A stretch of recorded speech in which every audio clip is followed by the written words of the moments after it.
Right, so you've had a little bit of a listen, you've listened to the discussion about musical process in one of the tracks from the Buena Vista Social Club, and we will come back to a couple more at the end.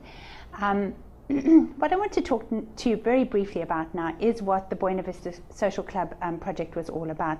We've called it here the documentation of a world music project. Now, it is important to realize that there is a kind of a way in which this wasn't a world music initially. It became a world music project in the kind of 1990 sense because of the intervention of Ry Cooder, the world music producer, who, you know, went down to Cuba. And it's in that sense that we're talking about a kind of a museumizing project.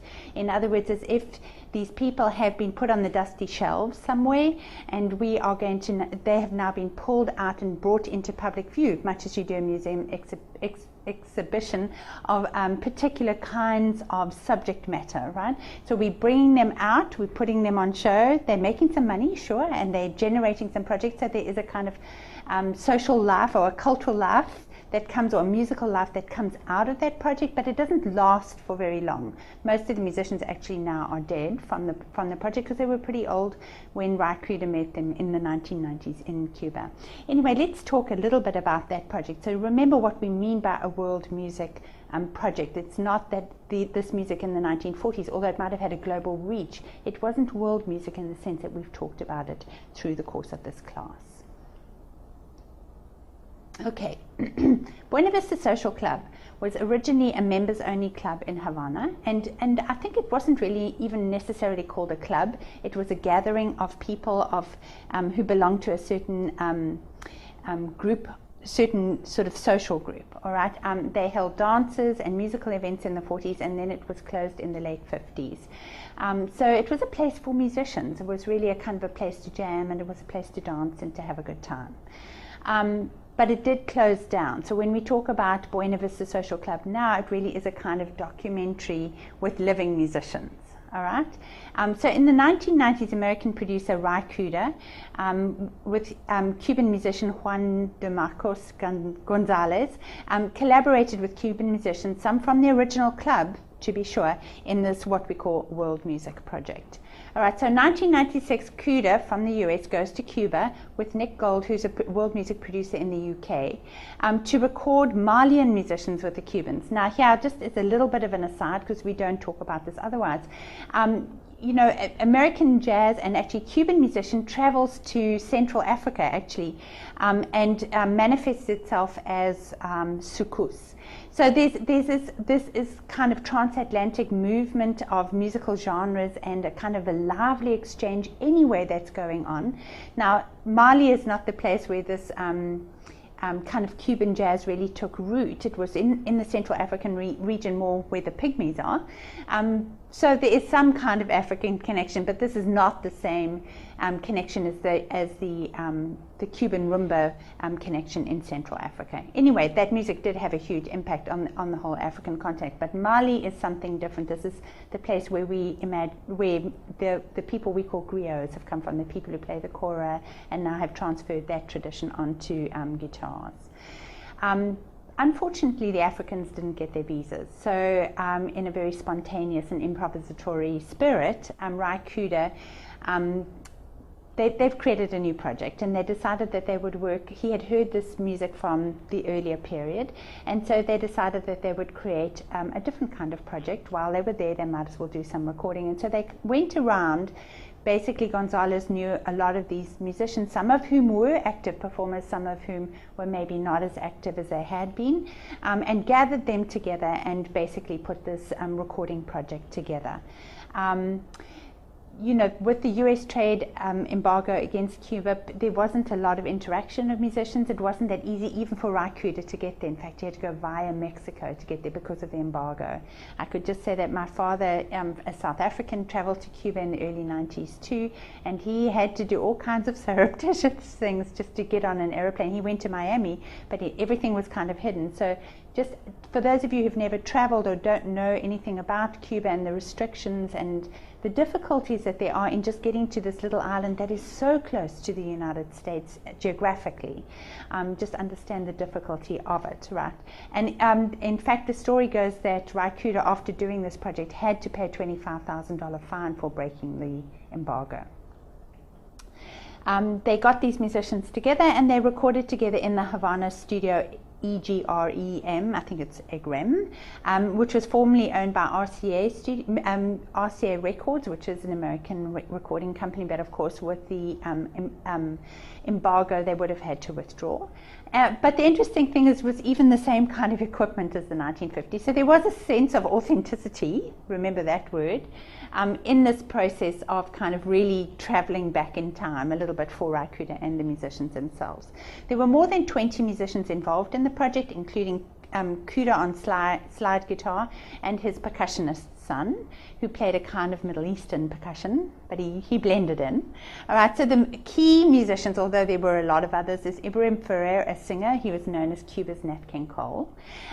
Pianist Ruben Gonzalez, guitar and tres, performer Compe Segundo, guitarist Elias Ochoa, and then of course the singer Omara Portundo, who you saw at the beginning of this slide presentation, and there were many others. So many of the musicians had been in their prime in the 1940s and 50s. Some have actually gained new careers after Buena Vista Social Club with solo albums and stuff. And actually, in some ways, Ry Cooder helped them to launch those kinds of careers. So Ruben Gonzalez was recorded on piano, doing solo piano. Ibrahim Ferrer, Omar Portundo, they all had these kind of solo albums that emerged after the Buena Vista Social Club actual recording. So the initial project was just a sound recording, and as Ry Cooder says in the documentary, you know, who knows what's going to hit the market running and what's going to be successful and what isn't. It was a little bit like the Graceland album for Paul Simon, something of an experiment, traveling, not knowing really what's going to come of it, and in some senses being really surprised by the outcome of it. So this initial sound recording, it was a CD project, turned out to be hugely successful. After he had done this initial recording, Ry Cooder was working in Germany with Wim Wenders, who is a filmmaker, and Wim talks about the ways in which Ry was so clearly distracted by Cuba that he couldn't do the soundtrack for another movie that Wenders was making, and so that kind of drew him into it. But we'll talk a little bit more about the film in a minute.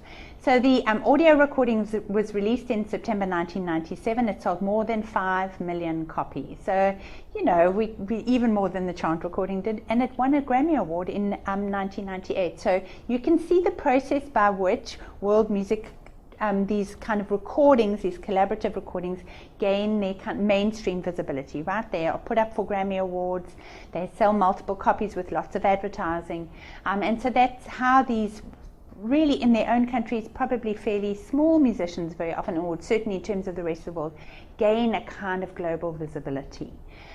So then we have the decision to maybe make a documentary film after the success of this recording project, to get the message out there, right, to the world of what's happening in Cuba, how this project came about, and to, in a sense, showcase the musicians.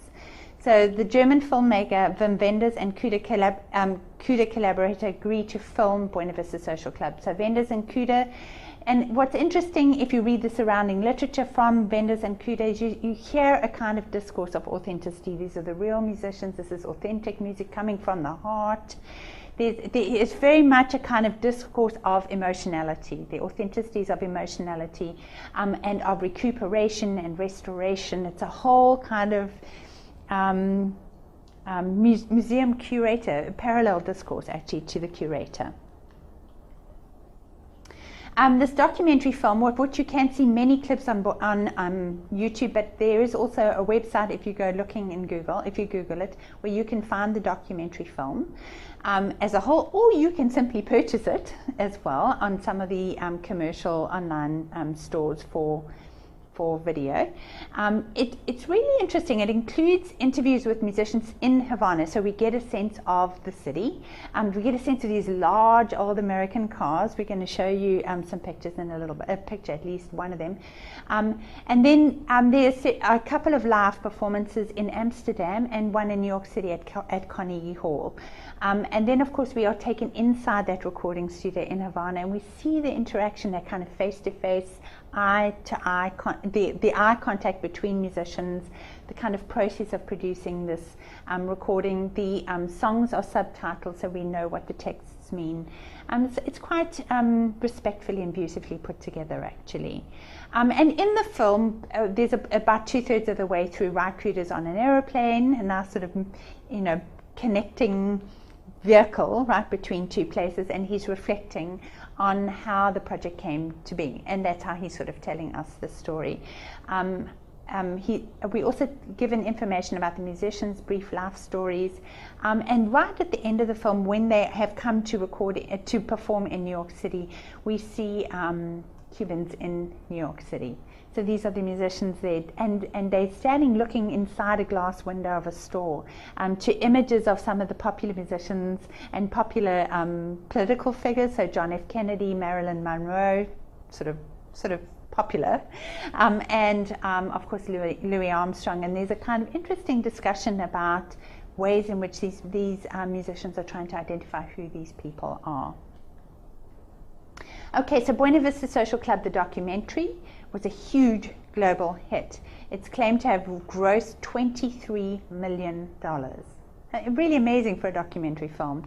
The film itself was nominated for an Academy Award, and it won the European Film Award and a number of other kind of accolades. Subsequently, musicians have been on a variety of tours. They've made TV appearances, maybe not as the whole Buena Vista Social Club group, but as members who represent the project in some kind of way, or Cuban jazz more generally. There was kind of a much greater interest then, certainly in the United States and in Europe, in hearing, Cuban musicians. Of course, visas became a hugely contested problem, so the problem of travel is still very real. What is interesting, perhaps, is to know that when Buena Vista Social Club musicians organized performances close to the Cuban exile community in Miami, for example, they were often protested. Some performances had to be cancelled because musicians were actually afraid for their lives. So don't think that this music was always a happy story of bringing people together. It opened up a lot of deep-seated emotional issues about Fidel Castro and contemporary Cuba, about the community who live in exile and the community who are traveling out of the island, and sort of doing it in a very capitalist sort of way, and representing their nation in some kind of way. But anyway, we will return to some of these issues when we get to the end of the class.